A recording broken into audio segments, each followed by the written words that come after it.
Good evening, everybody. Welcome to the second parent district meeting for special education. Tonight it's going to be hosted by Dr. Heinz, Luann, and Mike Padovic.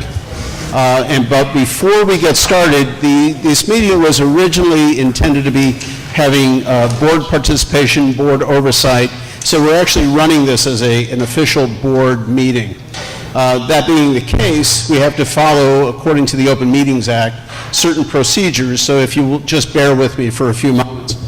We're going to take roll of the board so we can get started, and then immediately I'm going to pass it over and get into the actual reason why we're all here tonight is to hear from Luann and Mike and Dr. Heinz.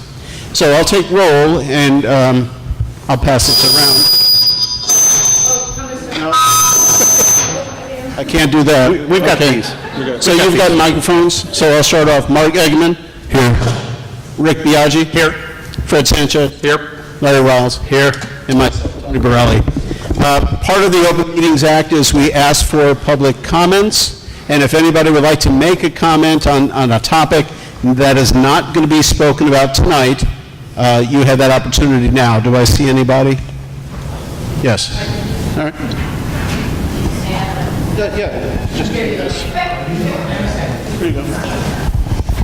I was not the last meeting. I had the stomach flu, so I wasn't able to voice my issues. So my son attends Washington School, and he's in 3rd grade. And he has 3 types of dyslexia. He has auditory processing disorder, and he has expressive language disorder. So it's all sort of within the same part of the brain, but it's complex. And I have found the process to be tedious and arduous, as I've mentioned to Mike Padovic as well as Principal Daly. I do really think it's a great thing that we have Mike Padovic here. I have met with him and I've talked to him about some issues that I've had, and he's been very proactive with the school, and he's been, I think, working really hard to mediate between the bureaucracies of the schools and their budgets versus what the parents' needs are. So I do think that I had heard there was maybe some skepticism about that role since he's only here temporarily, and I do think that he has our interests at heart. With that said, 1 in 5 kids has dyslexia, and that means 70% of the special education program has dyslexia. And it's not being addressed in the schools. There's only 2 certified Wilson instructors in the entire district, which really doesn't address anything. And it puts a lot of onerous and burden on these 1 or 2 teachers that do teach Wilson or a multisensory type of program. Monticello School, which is a very small school near Champaign, they use the Barton method to determine if children have dyslexia as early as kindergarten. And rather than putting them in the typical literacy program, they're using Foundations, which is the beginning of Wilson technique, as early as kindergarten. I had many times recommended, thought that my son was dyslexic as early as kindergarten. I multiple times asked teachers if they thought he was dyslexic. They didn't seem to think that he was. And that's not their place to say he should get tested, but it does seem to be that there's a disconnect between what they're providing students with dyslexia and auditory processing disorder and speech issues versus what they really need. And you voice these issues during IEP meetings, and you're told, oh, I don't think your son is a Wilson kind of kid, even though it's scientifically proven to be the most effective type of reading Foundations, is the most effective scientifically proven way to help with dyslexia. And the earlier the intervention, the better. Lenape District has 19 Wilson certified instructors. I met a woman recently who is at a charter school in Chicago, And they have 3 just within their school. All of their special ed teachers are certified in Wilson. None of the special ed teachers that I've met are certified in Wilson, know what Wilson is, know what multisensory reading programs are. I was just at the library yesterday for my son's school, and even after the IEP meeting, even after going over dyslexia issues with them, I asked the librarian, like, oh, has the school suggested any audiobooks for my son? Because he's dyslexic. Oh, no, I didn't know this. Oh, well, here they are. And she gave me a bunch of, lists of books that my son could use. Did the teacher do that? No, I had to do that. And I find that that's very frustrating. That seems to be the continuing pattern, that unless you voice your concern, unless you, the parent, are advocating to the school, they won't. They're kind of just lackadaisical in their approach. And that's frustrating to deal with. I do think that eventually they do maybe turn a corner and they do kind of hear what you're saying, but it takes too long. And lastly, I think that if you have a learning disability, it doesn't just affect reading, it doesn't just affect math, it affects the entire day, and it's hard for them, and it's hard for the parent, and that seems to be missed as well, because you sit in the IEP meetings and they continue to write like, oh yes, we'll do this for reading, and then I have pointed out at least on 5 occasions, why isn't his accommodations listed for all subjects? Because science, you're reading, you're having to listen, you're having to explain yourself, you're having to write information down. Same thing with social studies. Yet it's continued not to be put into his IEP. And if they give him kind of graphic charts, they only use it with a special ed teacher. It's not transferred over into his general class. And that's inconsistent. If you have a learning disability, what you're teaching him in a particular way needs to be transferred over into the other teachers and the other classes, because it needs to be consistent, because they have a learning disability and it doesn't just apply to one thing. That's all.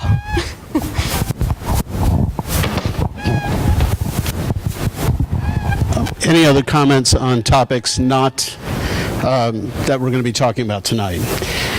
You raised a couple of good points, and 2 of those points are that's exactly why the board has our administration. Nobody on the board understands the models, or that's not what we do.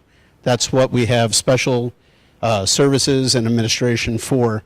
That being said, it is also an excellent idea for the audit that is going to be conducted, because the audit will do those kinds of evaluations, and in areas that need to be improved, the recommendations will be to improve those areas. Mike, you want to talk about that? We've had a lot of discussion in terms of service delivery model. That's one of the issues we're looking at in the district here. And Wilson has a great reading program. There's other programs out there. The challenge for districts is implement programs like that with fidelity. Wilson is one-on-one, an hour a day with one student. It's awfully hard in a school setting, but we still should use different reading, multisensory reading methodologies. And that's something that, as a district, we are certainly looking at. So thank you for bringing that to our attention, and we'll have more discussion and more review on those, okay? And we're going to immediately now, we'll go right into our program, so I'll hand it over to Dr. Heinz. Luann.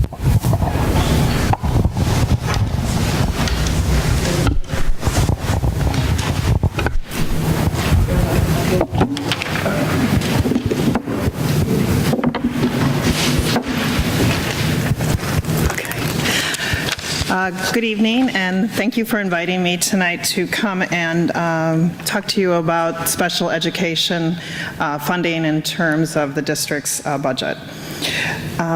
For our funding, we receive funds from 3 different sources. One is federal, the second is state, and the third is local. Tonight I'll be talking about the federal and the state funding. The local funding is basically through our tax levy and our property taxes is the local part of our funding.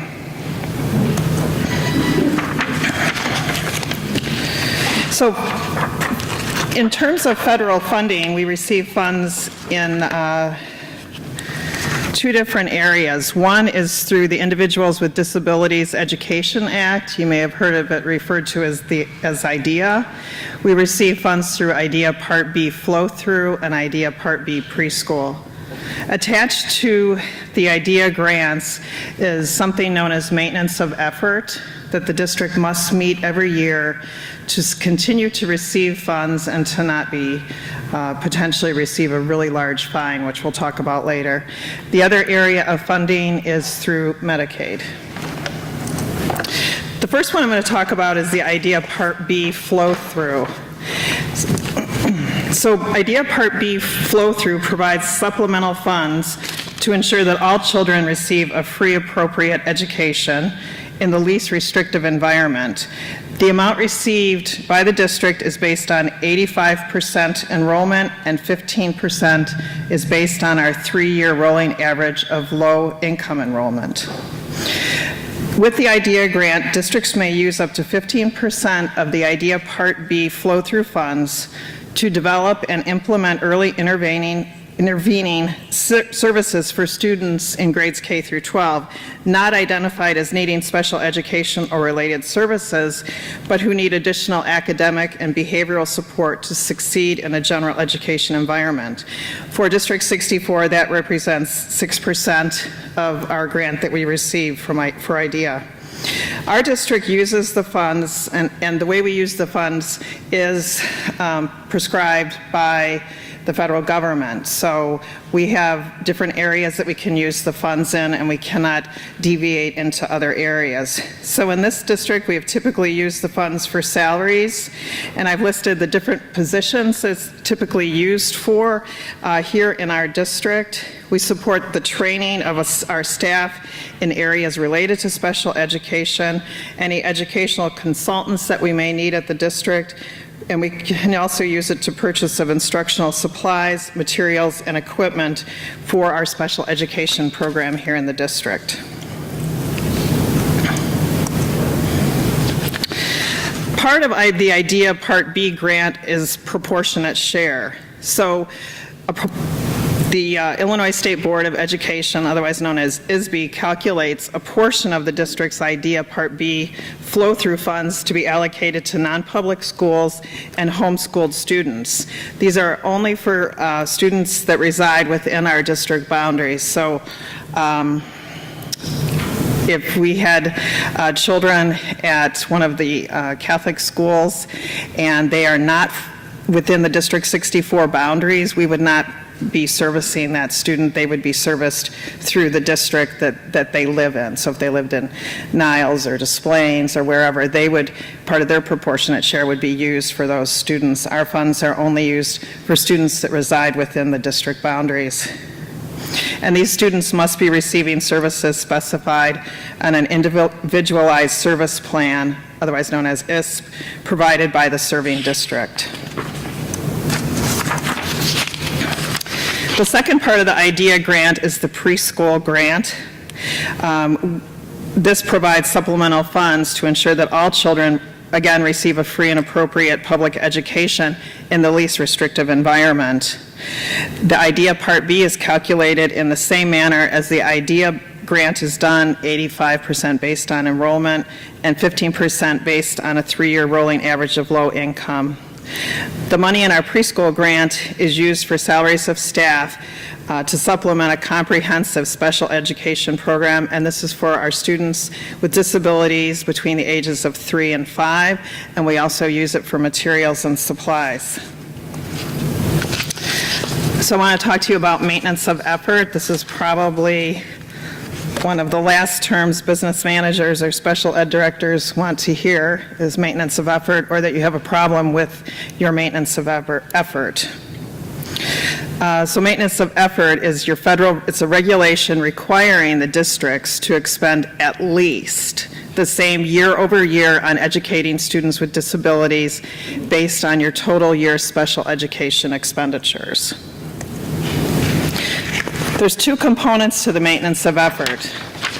The first is the eligibility standard, And that requires that in order for the school district to be eligible for the IDEA Part B subgrant for the upcoming fiscal year, Illinois State Board of Education must determine that our budget for the education of children with disabilities is at least the same amount of local or state and local funds as it actually spent for the education of the children with disabilities during the most recent fiscal year. So that is just looking at the state and local, not at the federal funds. The compliance portion of this prohibits the district from reducing the level of expenditures for the education of children with disabilities made by the district from local or state and local funds below the level of those expenditures from the same source for the preceding fiscal years. In other words, the district must maintain or increase the amount of local or state funds that it spends. If I may jump in for just a second. So I don't track Facebook often, but every now and again I get wind of that there are some things put on Facebook. There was something on there a while back that said we are spending $2 million less a year on special education services. And based on, I want to make sure everybody, and I almost feel like I want you to repeat it after me, because it's so important. If you take one thing away tonight, please understand what Luann just went over in terms of maintenance of effort. And we cannot spend less annually this year than we did last year. We have to maintain, at the very least, that minimum amount of service, and there's nothing really minimum about it because we do spend more per pupil than most other school districts. We're providing kids with more than a free and appropriate education, and we're continuing to add services and supports, not take them away, and we're not spending less. I think it's a very important point that we just have to keep driving home. We're very dedicated to making sure that children get the services that they need.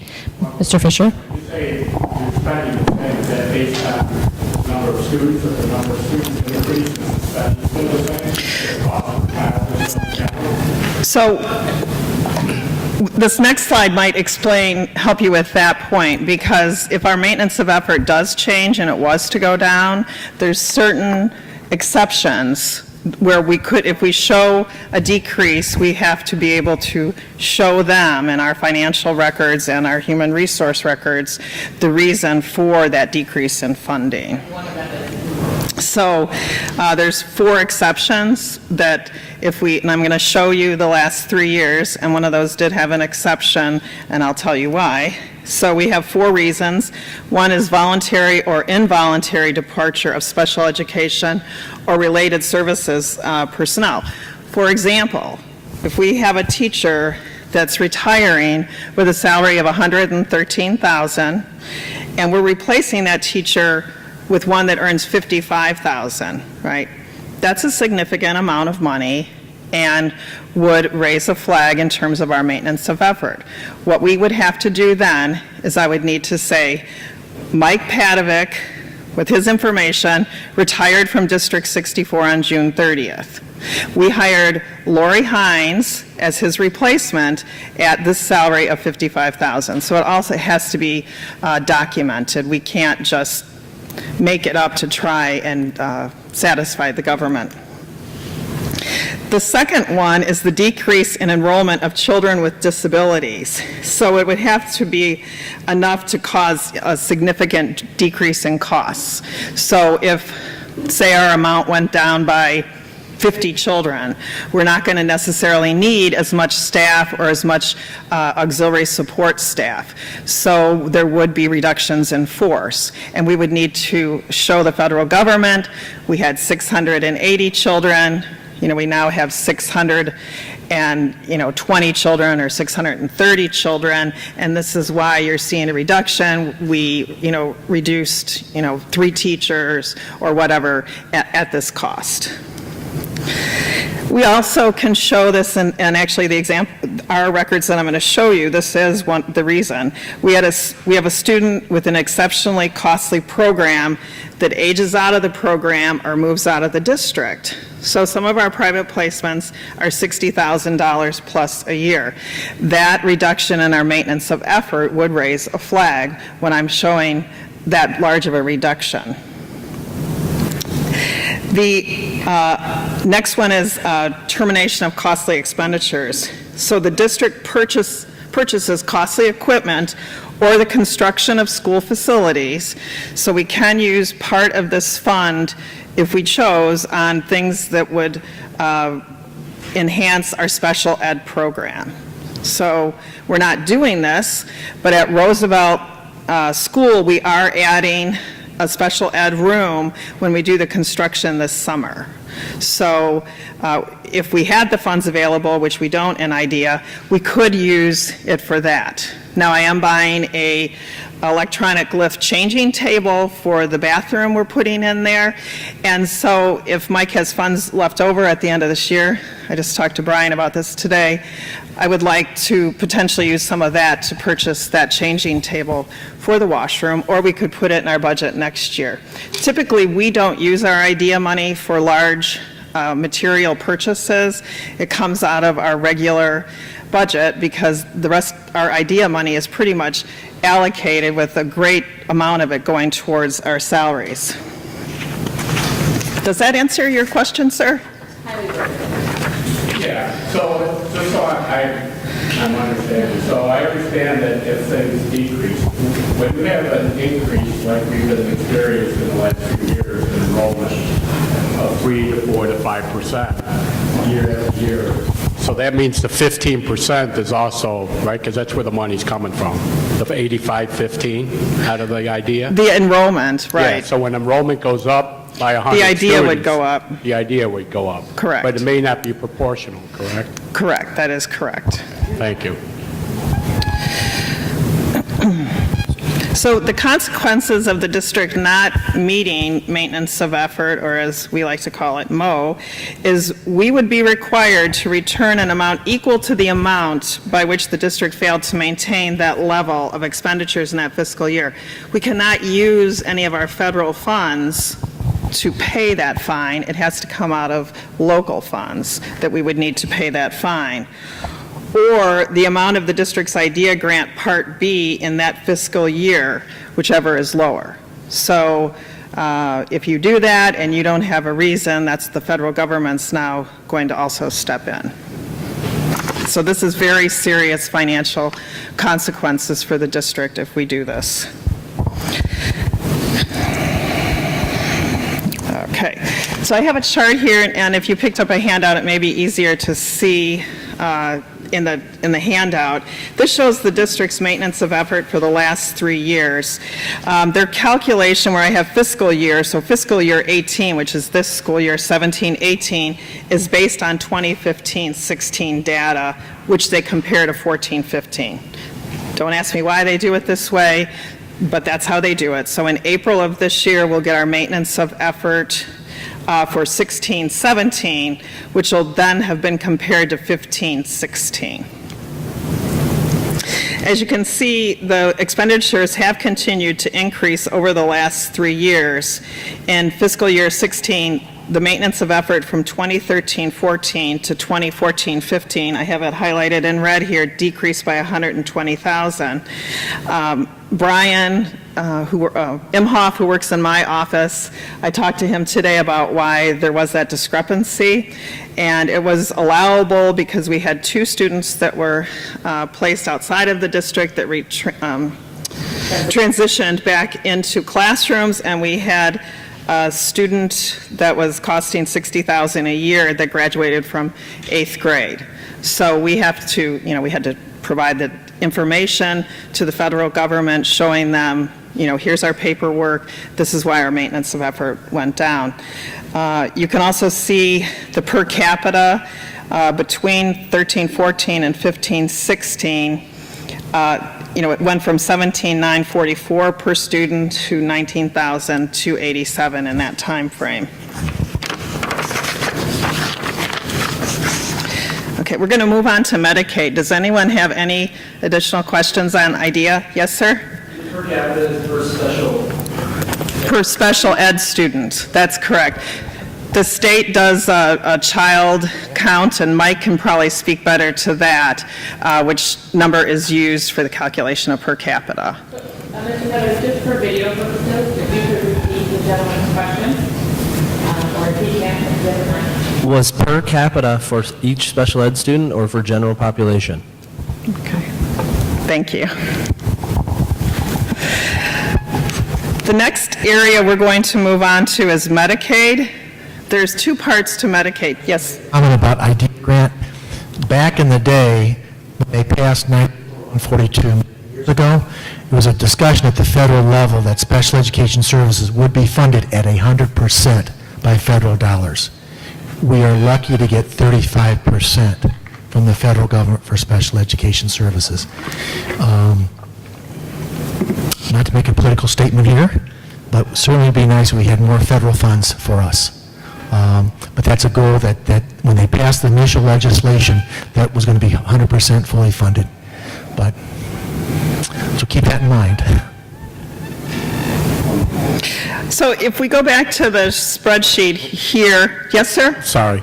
Does that include outplacement children or no? Yes, it does.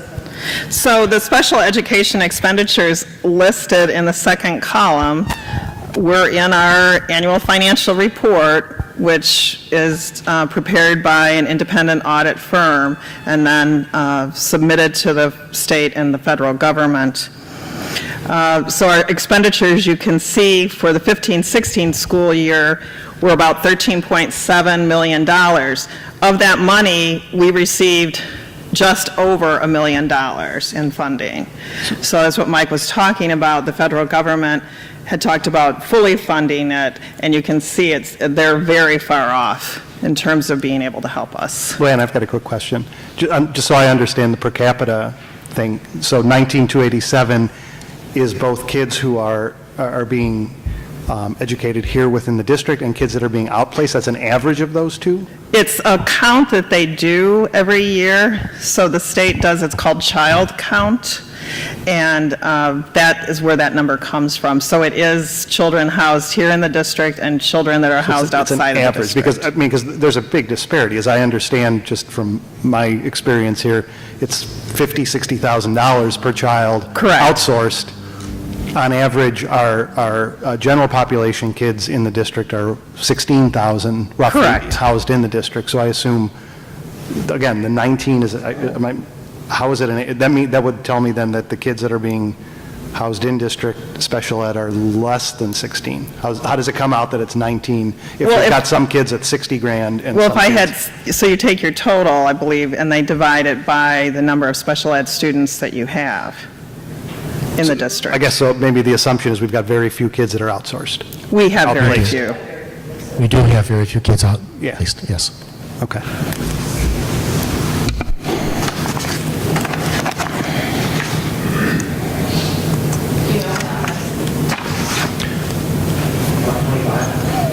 About 25. Right. The last area of federal funding we receive is from Medicaid, and this is broken out into two areas, fee-for-service and administrative outreach. For the fee-for-service, the district receives reimbursement for health-related services provided to eligible students who receive special education. This is face-to-face services that they're receiving. The second part of that is administrative outreach, and the district, we receive reimbursement for administrative costs related to identifying and serving students who are at risk or in need of services. The one thing is there's no double dipping. So we cannot have somebody in our IDEA grant and then also put them in our administrative outreach for reimbursement. So a lot of bookkeeping to do this, but we have to keep it very straight. So there's never any double dipping. The programs are also to supplement, not supplant. So, there's a lot of requirements that we have to meet with this. What would be a service that you'd be, Nursing service, so if we have a child, right, that needs to be fed through a feeding tube. Nursing services, speech services, could be psychological services, testing. Occupational therapy. Occupational therapy.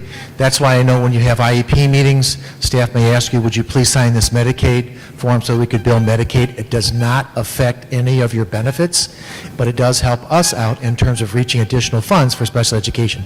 And those monies go right back to special ed.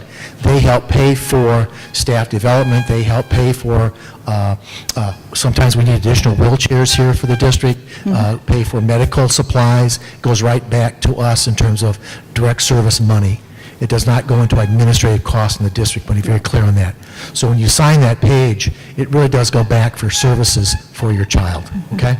And the individuals that are charged on Medicaid, the fee-for-service, they have to fill out quite a bit of paperwork detailing the services that they've given. So we don't just tell them, there's quite a bit of paperwork. That we do random studies. Our company wants to know, what are you doing, Mike Piatovic, as a social worker at 1 o'clock on Tuesday afternoon? So they do random studies so that that's how they prorate the fee for us, for Medicaid. She's one of our consultants that's done fee-for-service work.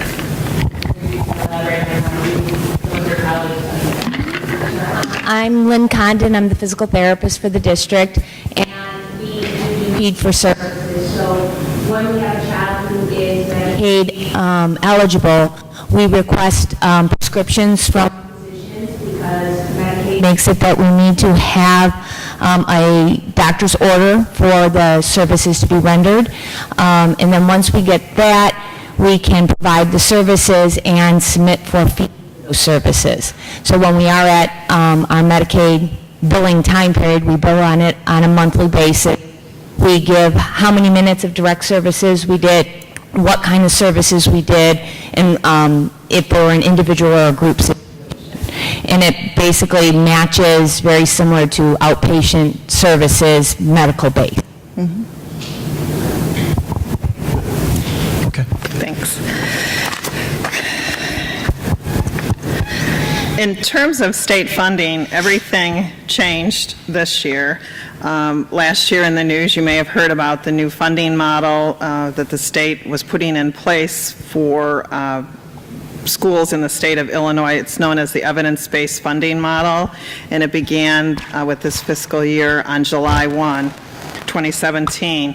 What they did is they took the special education, these are reimbursements for personnel, funding for children in summer school, and they've incorporated it into the evidence-based model, all of those except for our transportation grant. So this is all still new for us, how they're doing, and for Illinois State Board of Education it is. Lori and Brian and I have attended a lot of training, learning about the evidence-based model, and full implementation of this has not taken place yet.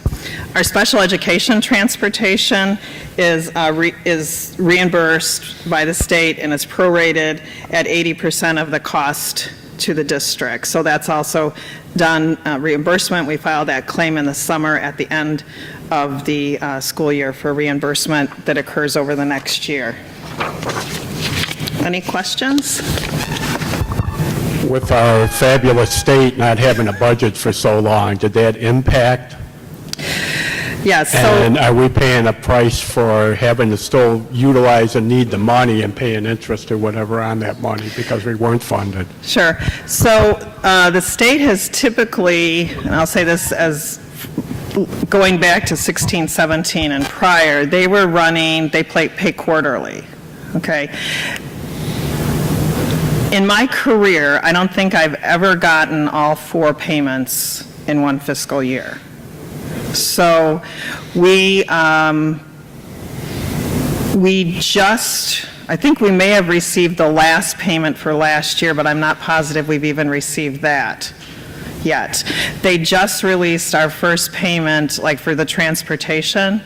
The one thing about the evidence-based model is this is a combination of these grants and Title III, which is our English learner grant, which we do not have in this district, and then general state aid. So they combined it, and for fiscal year 18, it's hold harmless.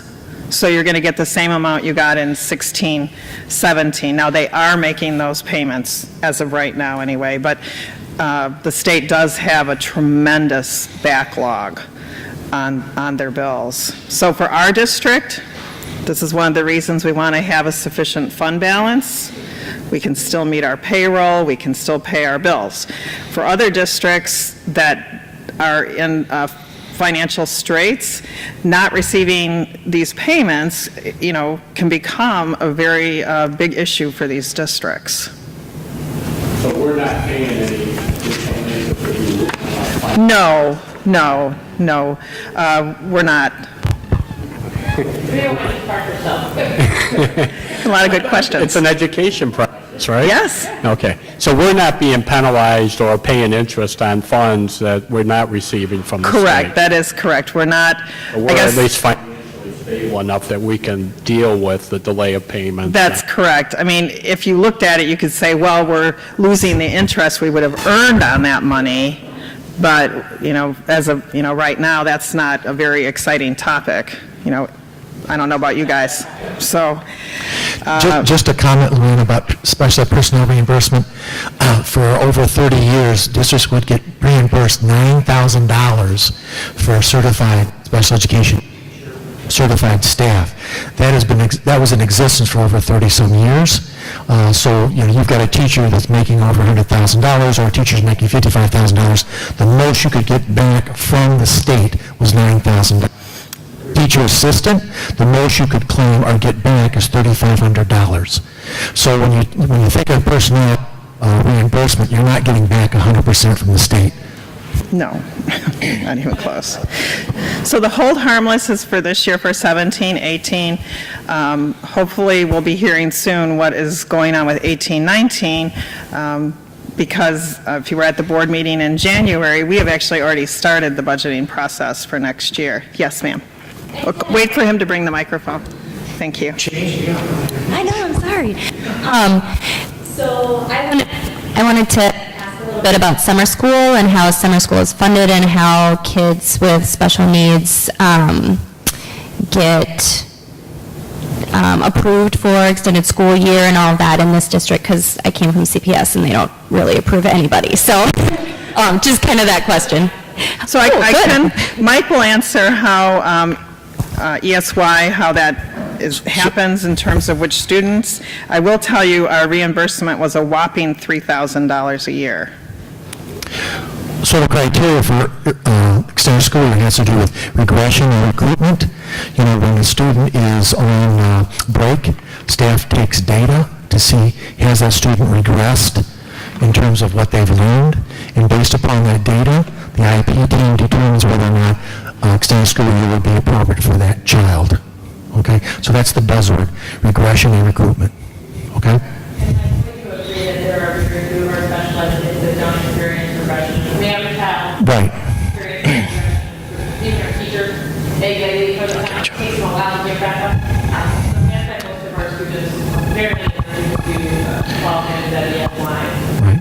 Most students that qualify, generally speaking, would be those students that are in instructional classrooms, the more severe students, because you see the regression when you're home or during vacation and breaks. I'm just curious. I'm just curious.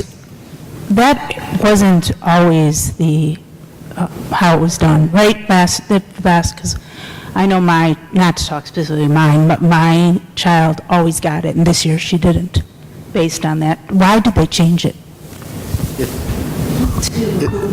It's always been that standard. Yeah. It always been that standard. Perhaps she really made a lot of... Has she improved? Has she trended a lot? Yeah.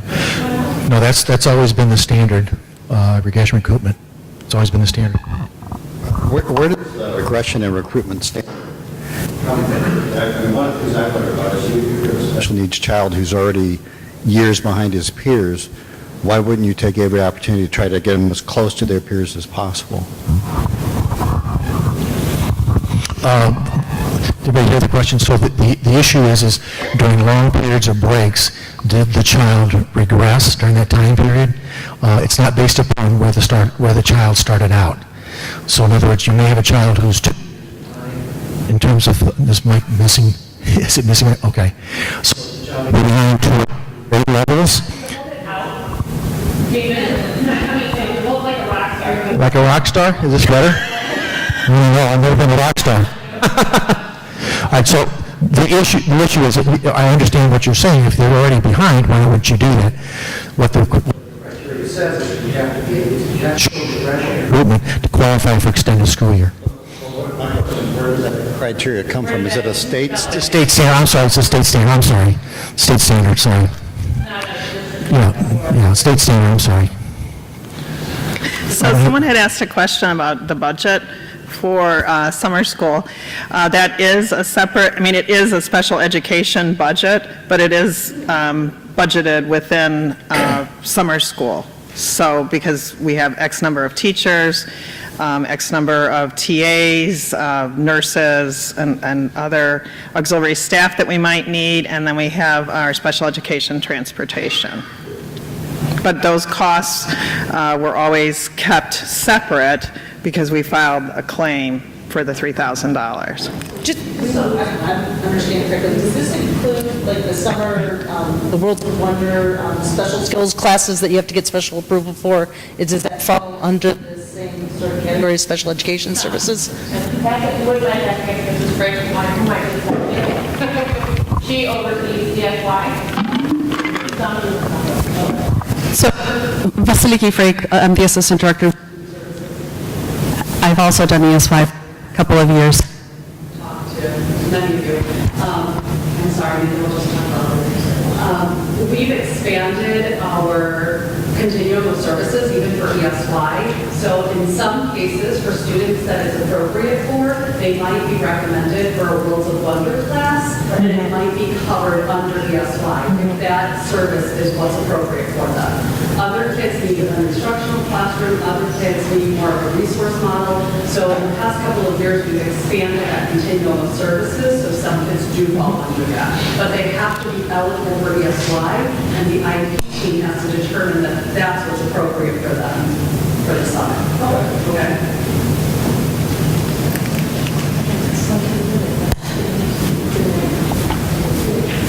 Is it individualized by the student as to how many hours over summer they receive, if once qualified? No, it's a program. By law, for extended school year, you have to have at least 60 hours of extended school year. This district far surpasses that. They do 6 weeks versus the normal 4 weeks. Okay? Any other questions? Mike, right here. Back to the state standard. So is the state standard a minimum that the state has to meet? I mean, that the school district has to meet, and is there anything that prevents the school district from exceeding? Are you talking about for summer school? For recruitment and regression in summer school. That would be Lori or Mike. That would be. That's the state standard for the district? It's a floor, not a ceiling. Right. It's go higher than we do. But you can get funding, or? We get so little money that $3,000, we don't even pay attention. We set the standard, we want it to be 6 weeks. We want our kids to stay engaged as they can while school is on break, so they come back and they have less recruitment time. You know, it's one of the biggest reasons school districts will go to year-round school. It's not just for special education, but for all students to ensure that they don't have that regression of the Yeah, I was wondering about salaries. Do the special ed teachers for the ESY program get paid at the same rate as the Worlds of Wonder, you know, when they're teaching knitting and things like that? And how does that impact your recruitment for good teachers for ESY? I believe we have to follow this contract, right, for the teachers. So whatever the teacher is teaching for extended school, they'll be getting paid the same. Brian works on a lot of this budgeting for the Worlds of Wonder program. I believe they receive a set amount per class, but I'm not positive. But the ones in ESY are paid off the contract. Their collective bargaining contract. Correct. So they would be receiving the salary that they receive during the school year, that hourly rate they would be receiving for teaching ESY. Lots of the teachers come from other school districts, though, to teach for us for the summer. So what contract do they follow? I would need to, I mean, I can... They have to follow the contract that we have here. I don't know what the comparison is between what the special ed teachers make and what the Worlds of Wonders teachers make, but I do know that we do have teachers that come and work for us specifically from other districts because we do have a competitive pay rate. The minimum they would be being paid is what a BA1 is, BA10, which is a little over $50,000 a year this year. So that would be set at a per diem then that they would be paid at. Okay. Any other questions before we move on? Okay. Am I moving? I'm not moving. I'm froze. Did you get it? No. Well, I can tell you what's on the last slide while Dan's coming over here. Some enhancements that have been made in terms of our special ed program, and things that I am following obviously are with the budget. In 2014-15, we added an assistant director of student services, Vasiliki. In 2015-16, we added our two special ed coordinators, Jill and Sarah are both here. And in 2016-17, we added registered nurses in all of our schools. So as children, not just special ed, but regular ed students have lots of different health issues, and we felt it was the prudent thing to do was to put a registered nurse in each one of our schools. You want to add to this step what we're proposing, we proposed for the board? Correct, okay. For 17-18. So at the last board meeting, Joel Martin and I presented to the board our enrollment numbers and then our staffing requests for next year. And when we added the two coordinators, we thought that would be sufficient, but we have found that we need a second coordinator at our elementary buildings. So we are asking the board to allow us to increase the budget to add an additional special education coordinator, so we would have two at the elementary level going forward. And then each cover the two schools? Right, they would each cover two schools. Vasiliki covers one, and then Jill is at the middle school, Lincoln and Emerson both. So we have put that in the budget, and the board next Monday will be taking action on that. So are we stating that we've replaced all of the people that have left or retired in the last year? Yes, we did. So I'm assuming when we get to the 17-18 maintenance of effort that we will, potentially have to answer to the federal government and show them why it went down. So if we had X number of special ed teachers retire or are not physical therapists or speech, and that then we will need to explain to them what happened and why the costs had gone down in terms of salaries. Lorraine, can you clarify for me the addition of the new special education coordinator that we're going to be voting on Monday?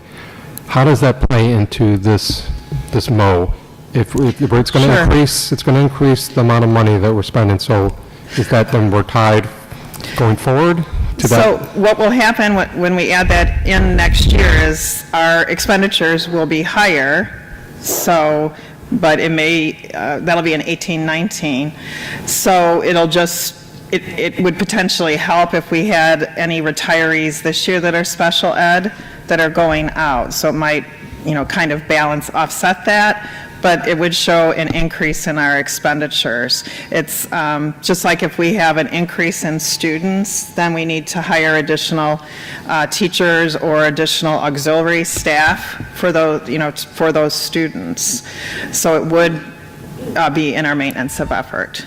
So it's kind of like what we've talked about on the union side, that, once you make that decision to go forward, you can't really reel it back in later on under MOE, right? Well, so for instance, if we were to decide next year that, boy, that person didn't move the needle, or that position wasn't really necessary when we thought it was, and money's better spent over here, too late, sorry. we would need to explain to them why you were making that change. So like if you said, we're not going to have the coordinators anymore or something, then we would need to explain to the federal government why we don't need them and what we're doing in terms of why we removed them. But that single decision impacts all of our IDEA money, not just the IDEA money for that person. It's the whole enchilada at that point. That person, I don't even know if they would not be in the IDEA grant. I mean, as terms of which people we put in the grant. So it may be irrelevant then, to MOE at least. Well, but it's still all expenditures, Rick. Oh, got it. Right, so it's still all of our expenditures, but the IDEA, grant, and it really wants to keep districts honest, right? That you are providing a free and appropriate education to our students, and that we are spending an appropriate amount of money on our programs also. And that when times get tough, you're not going to take money from our most at-risk population. It's another safeguard. Right. Put in place to make sure that our at-risk population gets, more than a child that's not an at-risk learner in terms of their education, that gap can close. And so that's why we can't, like when they look at our local funds versus the federal funds, they want to make sure that you're providing the support that the students need. So, yes, ma'am. So when we're adding these administrative positions, is that, is the budgeted money from those new positions and not, does that supplant any funds spent on special ed programs? Or, are we taking away books or, whatever in order to fund administrative positions? That's a good question. When we add this position, we're asking the board to allow me to basically add that position, and then the budget would be increased by the amount of salary for that position. So we're not reducing the amount of money we're spending in other areas within the special ed program. This is would be an addition to the program. And we're certainly not supplanting. No, and we're not supplanting. Other questions? Yes, sir? So how does the per capita spending in the district compare to the state average and to comparable districts? I don't have that with me, but I can tell you we are way above the state average in terms of what we're spending. I could get some information together that Lori and Mike could even bring to the next meeting to share with you as far as what that looks like in terms of, even our neighboring districts. I know that we have this young lady here who moved into our district from CPS. I will tell you that we have quite a few families with special needs students that move into this district for our special ed program here in this district. And they have, and I'm not just saying it because I work here, but we meet with a lot of families in my office because registration goes through there, and they will tell me that's why they're moving to our district. We've also had, we had a residency issue where somebody really wanted their children in this district and they were not living in our district. So, we do see that people want to move here for the program. Pull this up from the report card. Oh my God. Okay. Need to read it? Okay, let me get that. Okay, so the state instructional expenditure per pupil is $7,853. So that's... Special ed. Yeah, this is special ed, Lori? This is the district spending. Okay, so the... We spend more on SPED, so it would be Right. a larger. Yeah, amount. That's what this is on the Illinois School Report Card. They didn't break it down by per pupil expenditure. They don't get into special ed, but we know that we spend more per pupil on special ed than regular ed. So this will just give you a picture of how much more we're spending on regular than we're spending that much more on SPED. But can we compare with, Yeah, do you see how it's broken down by, there's two categories. Right, so in the one, and this is on our, I believe this is also on our website, the 2015-16 operating expenditure per pupil in this district, if I can read the numbers, $15,920. The state average is $12,973 per pupil. And that's really looking at all pupils in the district. So the 12,900 number is the state average for special, for regular, for the district as a whole. So they're basically looking at the 800-plus districts in the state, and then dividing it by the number of students in schools to come up with kind of a state average. So we have some districts that I used to work in, Prospect Heights. It'll come to me. It's a senior moment, I'm sorry. In Prospect Heights, and we benchmarked against Mount Prospect, who, like 3 years ago was only spending a little over $10,000 on their students. So... But when you say students, do you mean special ed students? Or No. So my question is... For special ed. What's per capita spending on, well, how do we compare with other Let me districts see what on I can find special ed? out. It's not broken out on the Illinois School Report Card that way, so we'll have to see where we might be able to pull that. Well, what would you guess? I mean, based on your intimate knowledge of... What would I finance? guess? Yeah. We're above. And why do you think we're above? Why would you think we're above on special ed spending? Because we spend historically more on students in regular education and special education than other districts. What I can do is contact our neighboring districts and ask them for their per capita maintenance of effort. And so we could share that information with you guys. Oh, just a minute. Yes, sir. Okay, when we talk about per capita, you were at like 19,287 or whatever. Does that include the attorney fees for due process and that, No. or is that all separate? All of our attorney fees, if you look at our budget, and if anybody, I was going to tell you guys, if anybody wants to come in and meet with myself and Brian, or just one of us, and review any other parts of the budget or the district finances, we have an open door. So you're more than welcome to do that. Okay, any other questions? Yes, ma'am. So I understand that your budget process has to be very different than household budgets, but I don't understand, and I'm not saying, of course, get rid of the expensive teachers for the newer teachers, but if you're saving that $120,000, instead of rejecting the IDEA money, can't that $120,000 that's been saved by other reductions be put into the services that we're all asking for? No, so we didn't reject the money. The 120, we just had to show the federal government why we had that reduction, and that basically would happen,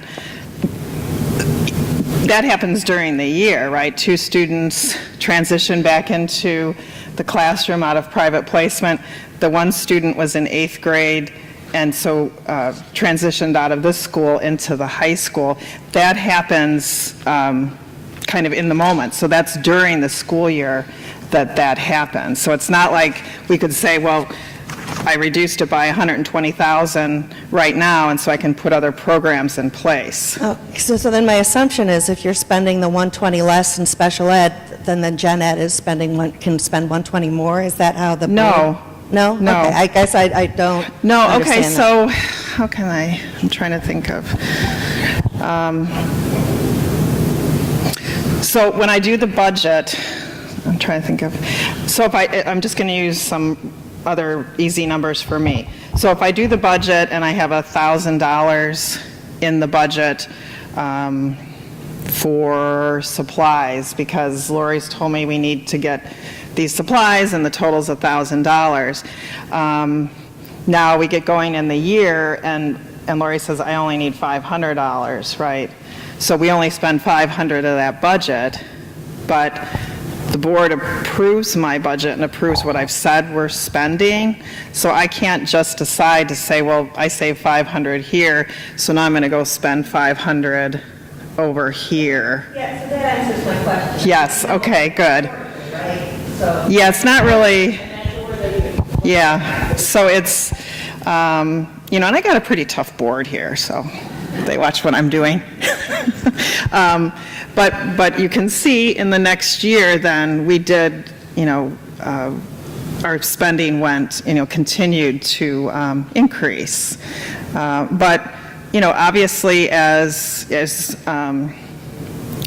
you know, one thing we did, which has just a global view of the district, we are using some of the savings from retirements to fund capital projects in the district. So last year when we issued the debt certificates, that's paid out of our O&M tax levy, so there was no increase to the taxpayers, but that gave us about $9.2 million to put towards our construction.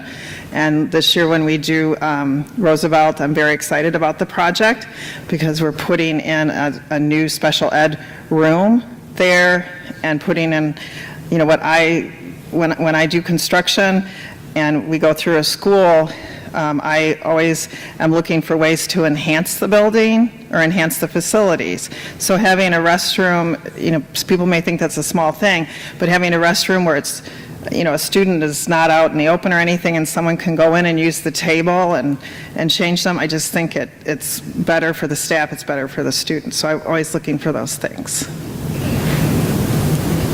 Yes, sir. Wait for your...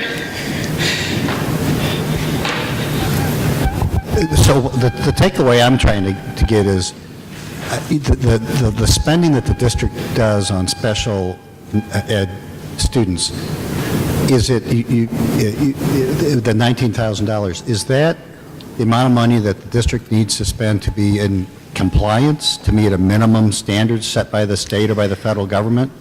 Or are you exceeding what the minimum standards are? I'm positive we're exceeding the minimum standards, and I'll see what we can get from the federal government if they have any standards, and then we'll check with our neighboring districts. The per capita, if you think about it, could go up and down though, right? If I'm dividing it by 600 students versus 500 students. But you would also expect if I went from 600 to 500 that you're going to see a reduction in my expenditures. I mean, the question comes up to me is if we're going to be talking about what we think the district's policy should be towards special ed kids, should our policy be to be in compliance, which is something we hear a lot about, which is always a good thing, but I would think we'd want to be more than in compliance for any of our kids in school. And it comes up because I think with, you know, a lot of us are facing summer school and we're being asked the question, you know, will your kid regress? Well, why are you asking me if my kid why is regression the standard? And we're told, I can't hear. Oh, I'm sorry. Let me just walk over. I'm just going to tell you. can use that. Yeah. So why, when the school district talks about summer school and says, well, you'll qualify if your kid regresses, and I ask, well, why is that the formula? And I'm told it's because that's the state standard, which to me means a minimum. So it seems to me that in that case, for summer school being told, well, the district wants to meet a state mandated minimum, a floor.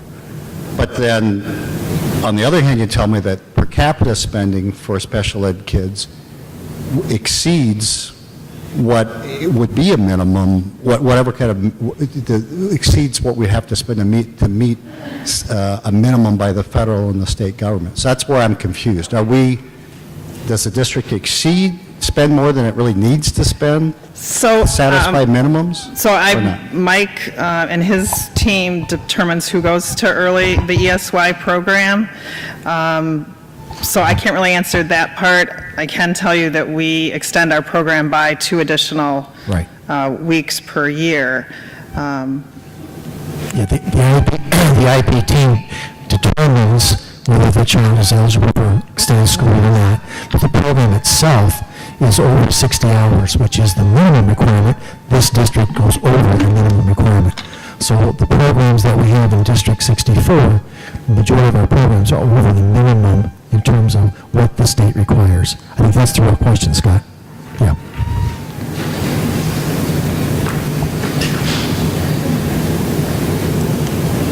As far as qualifying for extended school year, is there specific criteria? You're saying that the IEP team determines it, which is ideal, but is there a checkbox, like they go A through Z, or is it based on the child's progress throughout the year? And if they qualify one year and don't qualify the next year, what as parents can we look to see, are we going to qualify this year or are we not? So it depends, it's all individualized, it varies year to year. The case manager should share with you the data that they're collecting after your child is on a long vacation or break, like for example, winter break, there should be some data collected. You know, how did they regress? How long did it take for that regression so that they came back to where they were? So that IEP team, the case manager, should be able to answer those questions for you. And it should vary year to year. Yes. And the data, the problem is because now we have a next session coming in, our spring break is coming up in March, so a lot of it still is up in the air because we don't have that data yet. Well, but I think there's some IEPs already been finalized, that they've already recommended that, so check with your IEP team, okay? There was some so outstanding. Mike, can I make a comment? So is there an appeal process?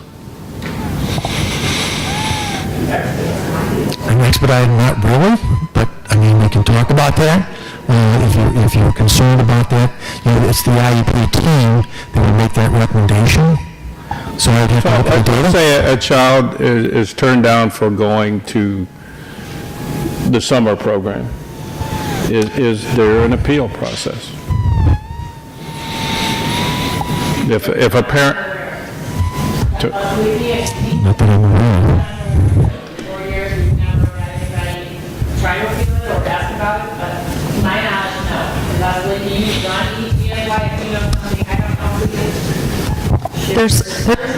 There isn't an appeal process, but there have been situations where I've sat with parents or IEP teams and collected the data or helped them look at the data and interpreted the data and looked at last year's data over the summer. So I've helped IEP teams relook at the data, but it's not an appeal process per se. It's a closer look at the data to make sure that that decision that the IEP team made was based on all the data that we can look at. Okay. And there are a lot of great special rec programs that are here in the area here. I would hope if your child doesn't make the criteria for extended school year, that we would work with you and find maybe a summer program for them through the special rec program. For the Park District here, there's a lot of other great programs that are available for children here. We've got some great resources here in the community. You had a question? I don't know. This isn't like a short question, so hopefully I'll try to make it one. So the numbers that were shown on, and the slides aren't numbered, but the Excel chart, when you showed fiscal year 18, 17, and 16, but then next to it you had on the based on certain data for the federal programs. So the number to the right where it says special education expenditures, is that what we're spending in 18, 17, and 16? But the funding is based on the prior years? No, this is, you know, I mean, I work for government too, but this is kind of a crazy thing. The fiscal year,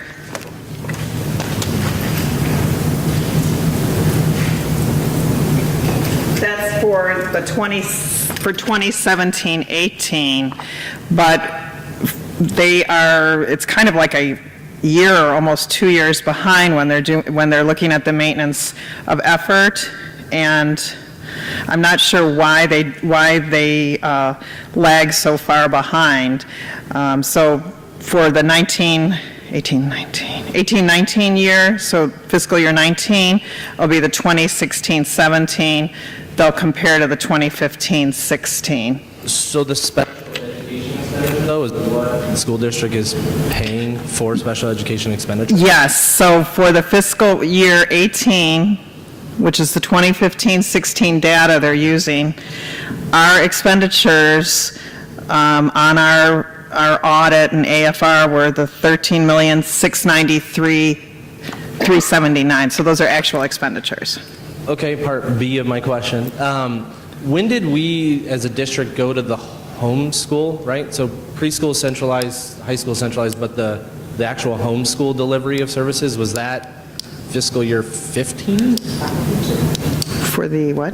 When we moved away from satellites and pushed the kids back into their home schools.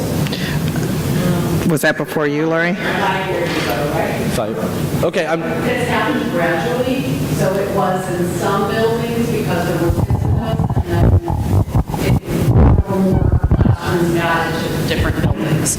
So it wasn't 1 year all buildings, it was, oh, this year we have kids in 2 buildings, and then the following year it was 3 buildings.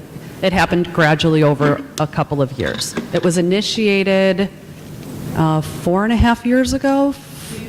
Before us, yeah, before Lori and I. My son went from kindergarten to first grade.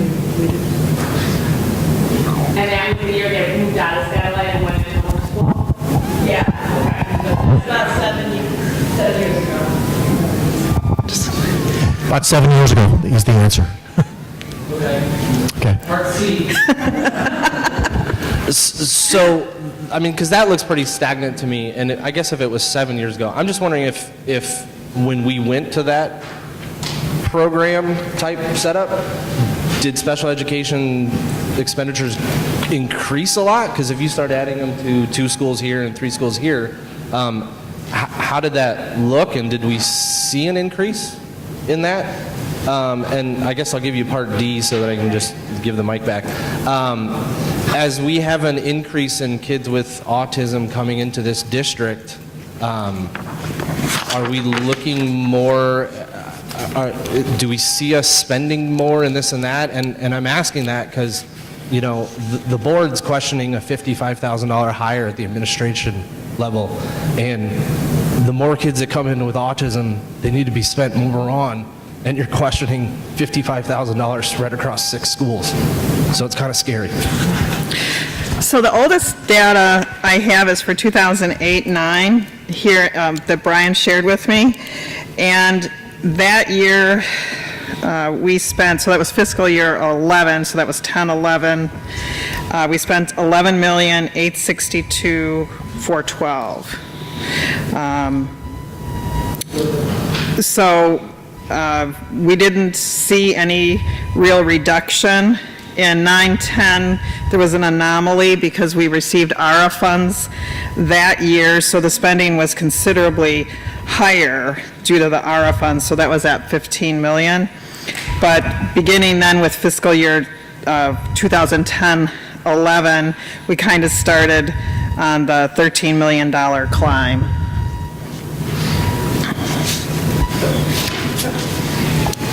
As a rule, when you move away from satellite programs and into homeschool programs, you see an increase. And that's why there are districts that don't do that, because it's less expensive to have students with similar disabilities housed in classrooms, maybe 2 of them instead of 5 of them across the district. But when the board approved Mr. Evans' recommendation at the time to go to homeschool, the cost factor was not a driver. They wanted the children to be educated in the schools where their siblings and neighborhood friends were educated, and that was the main driver of that decision. So it wasn't to save money at that time, it was to provide students an opportunity to be educated in their home schools. That was my understanding. Even though Okay, so if I'm to understand what I'm looking at with this chart here, I understand that you're looking at 17, 18, but it's 2 years previous, right? But if I look at, let's take line year 17 and year 18, the difference in expenditures is less than 2%. we had a greater than 2% increase in special need kids in this district. So that, if I interpret just those numbers, it's telling me we're spending less per capita on special ed kids. Well, except we could have in 2014-15 had 30 children outplaced, right? And then the next year we had 20. So, you know, you really have to dig in, you would have to dig into the numbers to see why it was only 2%. And some, They do, but you could have your numbers fluctuating. I mean, that's a large fluctuation. We more than likely had a teacher to retire out of special ed between those 2 years that was replaced with a teacher at half the cost. So it would really have to look at what happened with personnel changes, what happened with student placement, you know, to see why it would only be 2% adjustment. So what is your thinking on how the new state funding model is, whether it has any implications for spending on special ed in the district?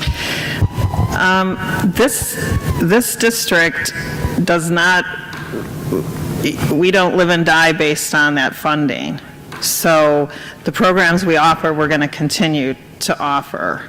You know, it's not, if they reduce it, we're not changing. And when I dug into the data, because I got to spend 2 days in training in evidence-based funding, 2 days I'll never, ever get back. But one of the things that was apparent when we looked at our data and our budget is we already have more staff than the EBM model is saying we need, and we're not intending to reduce staff. Because we like the level of service that we're able to provide the students, and because we're homeschool-based instead of satellite-based, you know, we have the staff that we need, and we add staff as the students tell us that we need to. So as that population changes, that's another reason sometimes we have to increase or go to the board to ask to increase staffing to meet the needs of our students. Sometimes we may need fewer speech therapists, sometimes we need more, and that's going to be driven by caseloads. But the evidence-based funding model does not do us any favors, and to Luann's point, but you know, we're going to fund and deliver services that we need to based on a standard that is a Park Ridge standard, and that is part of the EBM conversation. It's, you know, what does this community require, what does this community expect? And the reason they've tried to equalize it across the state is so school districts that have not had the money to set a higher standard or expectation of service are going to be able to do so. And communities like ours that are outspending what we technically should be have to have a conversation as to whether we're going to reduce those services or whether we're going to continue those services. I don't know about anybody in the room, but I can't imagine that conversation would go over very well if we decided to reduce services based on solely on dollars identified by the EBM model. Would you agree? I would agree. If we ever got into a fiscal situation where we were absolutely having a hard time paying our bills, that might be a different story. But because we're careful and we look for ways to contain costs where we can, we try to keep those cost containments away from children. You know, I think we're in a pretty good place. Yes. Would you agree? Yes, I would.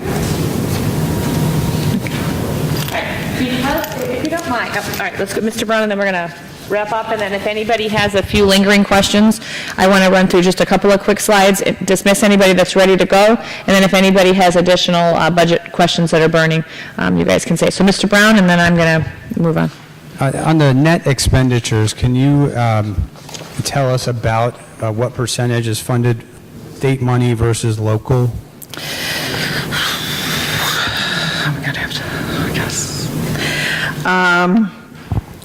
Our net expenditures, I would say the state funding going, well, 15, 16, was less than $1 million was state funding.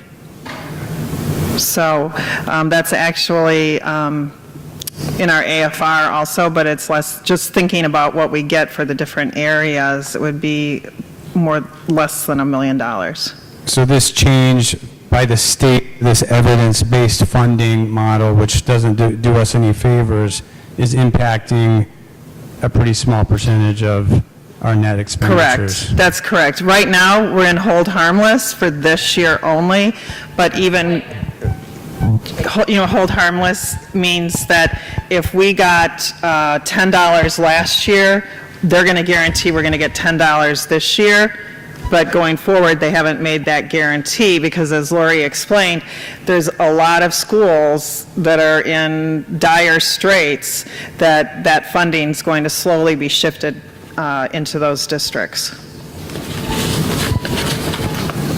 Okay, thank you very much. Thank you. All right. We have a round of applause in us, 8 o'clock tonight. Thank you, Luann. Mr. Padovic and I just want to provide you with an update on what we've went up to over the last 3 weeks or so since we last were together. We have screened and interviewed a number of different special ed director candidates. We brought 7 potential new directors in to meet with our administrative group last week. We narrowed it to 2 that we thought were 2 top candidates. We did have interviews yesterday, and the candidates spent half a day with us. It was a 4-part interview process. They met with a very large teacher Board of Education team. Larry Riles and Tom Sotos represented the board, myself, Mrs. Condon there. We probably had about 20 educators, special educators, general educators from across the district in that room, and they completed probably around 20 different questions. They met with the parent group. Mr. Fisher, I think, was the only one in the room that was there, and Steve, okay, 3. Wow, I didn't see all of you. So we had about 8 parents that were able to make it, and they asked the candidate a number of structured interview questions. The administrative team, a lot of principals and assistant principals, were the 3rd round, and then they did a writing sample for us, because as a director, you do a lot of writing. So Dr. Martin and I are in the process right now of doing some deep reference checks, so we're checking the names they give us, as well as digging into districts in which they're currently working and have worked in the past, seeing who we know, and we're really trying to carefully scrutinize the candidates and against people that they've worked with. So we hope to bring a candidate to the board on Monday. We'll see if we get it all done. It will be on the agenda. If all of our references and contract agreements don't come through, we'll push it to a meeting in April. My concern, though, with waiting is all of these candidates are in what I call in the hopper in other districts. So if we found that preferred candidate, I would hate to lose them to another school district, and that's when the competitor in me comes out. We have also been interviewing auditing firms, and we have landed on what we believe will be the firm that we would like to use to conduct our audit. We're in the process of waiting for a scope of work and a contract to be sent our way, and then we will provide the board with an update on what that audit will look like. And we hope to also do that on Monday. If not, we will do that in April. Concern about waiting for April is we're going to lose 6 weeks of time that we would like those auditors to be kind of working in district, and for us to be working to gather all the background material that they're going to need. So we're hoping we can make it happen on Monday, but we haven't extended the offer yet. But at the very least, on Monday, at the latest, we would do that. And if I know that they're going to take the job, it will be posted on Friday. Okay? We haven't had that final sign-off yet, but we will make that certainly available, and there'll be a bio and everything, so people can kind of do their own research on the firm. Mr. Padovic can talk for a few minutes about the PT3. We have our first meeting of the PT3 set for next week, March 15th. And you should have gotten an email. We're looking at 15 parents, 15 staff, teachers talking together. That's going to be here next Thursday night, starting at 5 to 8. And out of that, we talked about getting our mission and vision as it relates to District 64 mission and vision. So that's going to be a working meeting, but we will provide dinner. The 2 facilitators are 2 people I work with in District 97. Beth Kaplan and Kelly Fleming will be here to facilitate that discussion. And the other thing I want to mention too is that before people leave tonight, this is a budget meeting. I wanted to share with you all, pledge to show respect, get rid of the R word. If anyone is interested in purchasing a bracelet, or $2. The donations go to Special Olympics and Gigi's House. If you walk in the hallways here at Lincoln, you'll see signs up for this. We have the 7th and 8th graders and 6th graders all signed up to get rid of the R word. This goes back to disability awareness and being inclusive and understanding what disabilities are all about. So as you walk through the building, you see signs that you came in here tonight. Again, this is another sign of what we're trying to do here in District 64 in terms of raising awareness for our students in terms of accepting students with disabilities. So if you want to purchase one, if not, that's okay. But I just want to make people aware of that. Great cause. Okay, our next meeting will be on April 11th, right here at Lincoln.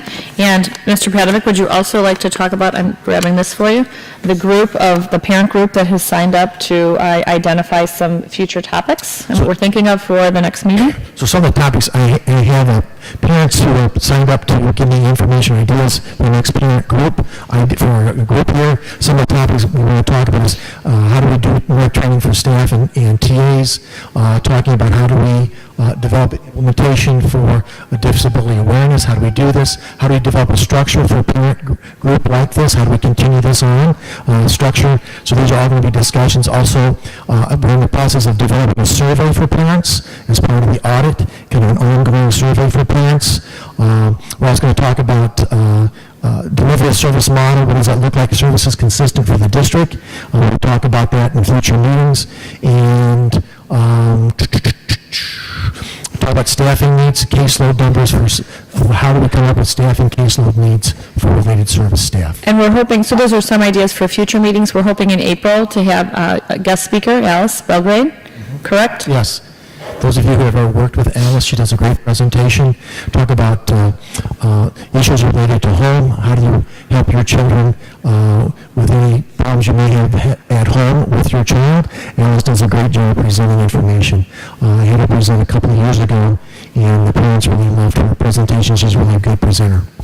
Okay, and then lastly, before we head home tonight, we wanted to share with this group, you're the first to know, that we have we're working to contract with a motivational public speaker who himself has a disability. He has an administrator that has Tourette's, and he does motivational speaking around diversity awareness.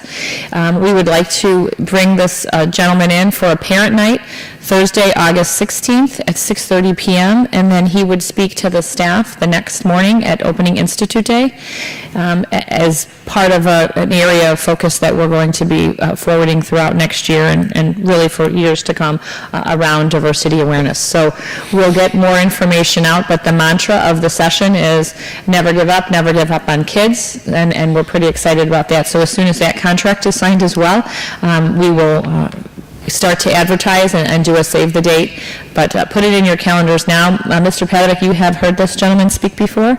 He is a phenomenal speaker. Yes, he's a great motivational speaker. I was at a conference 2 weeks ago, and he was the keynote speaker for special ed directors. He was absolutely phenomenal. So stay tuned. Okay. Thank you again to Mrs. Kolstad and for all of you for coming. Dr. Briley, did you want to bring the meeting to a close, or? Yes, anybody that's interested in going now. Okay. We talked a lot about budget. Okay. Thank you for coming. How much are funds allocated for associations, extra certifications to enhance the special ed teachers? Is there a budget for that? So it's in our, part of that's in our teacher contract, okay, how teachers can be reimbursed for additional certifications or degrees, and part of our IDEA money is used for professional development for the teachers and for the auxiliary staff here in the district. And I believe our speech pathologists, we pay for their ASHA membership.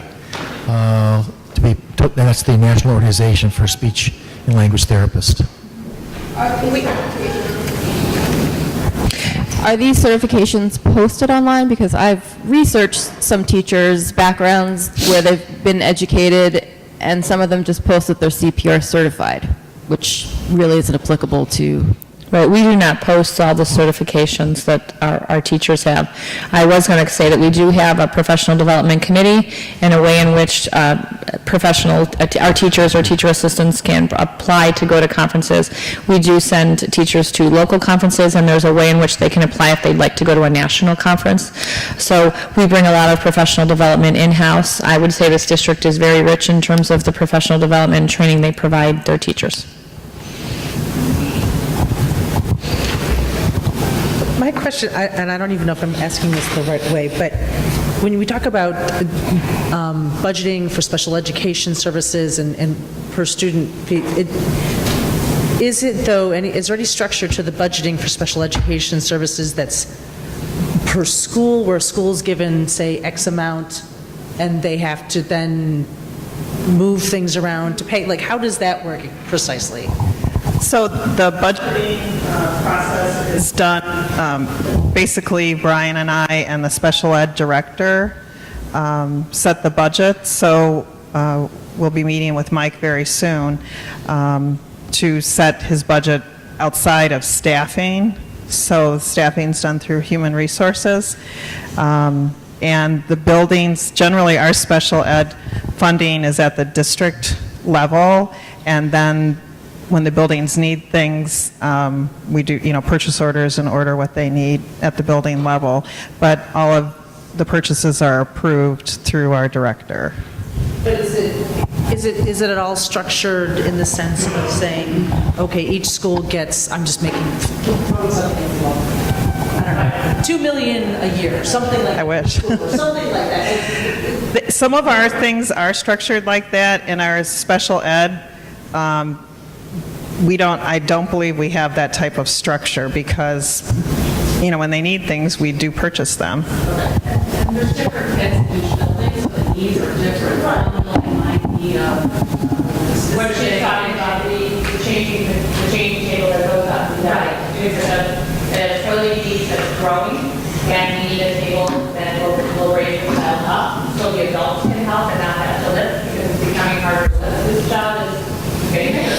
So we find that based on So does that put the onus basically to some extent on the administrators or the teachers within the school to proactively request, say we've got 20 more kids this year that need X additional services, so we need to do that. How does that work precisely? Because it doesn't seem to be a lot of transparency in how that works. Well, the staff really doesn't have any problem asking for things when they need it.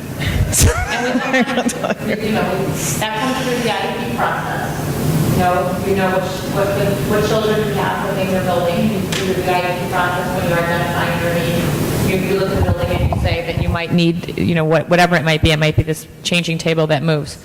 So it does somewhat fall to the administrative staff, the case managers, related service staff that are in the building. So I'm looking at Mrs. Condon again, and I'm so glad she keeps coming every month.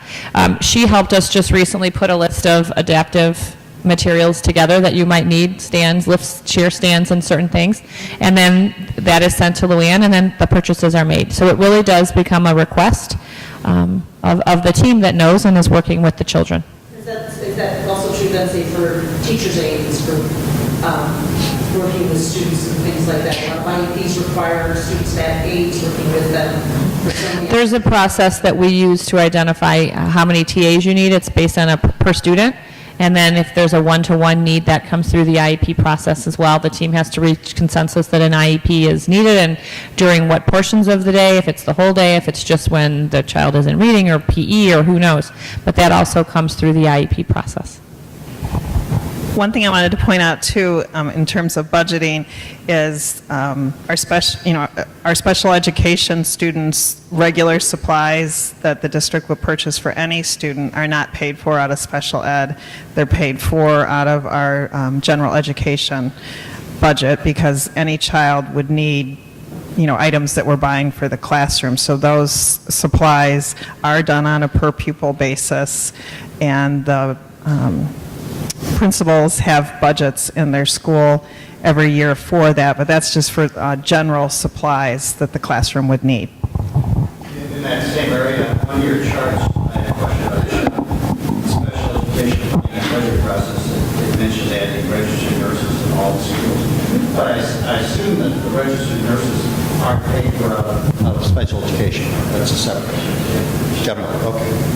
They were one of the big reasons we moved to requesting for that the board made a much bigger expenditure and approved having these registered nurses. It's one of our rationales was because we have more medically fragile and medically involved children. And we wanted to provide a higher level of safety. That was one of the reasons, but it's not the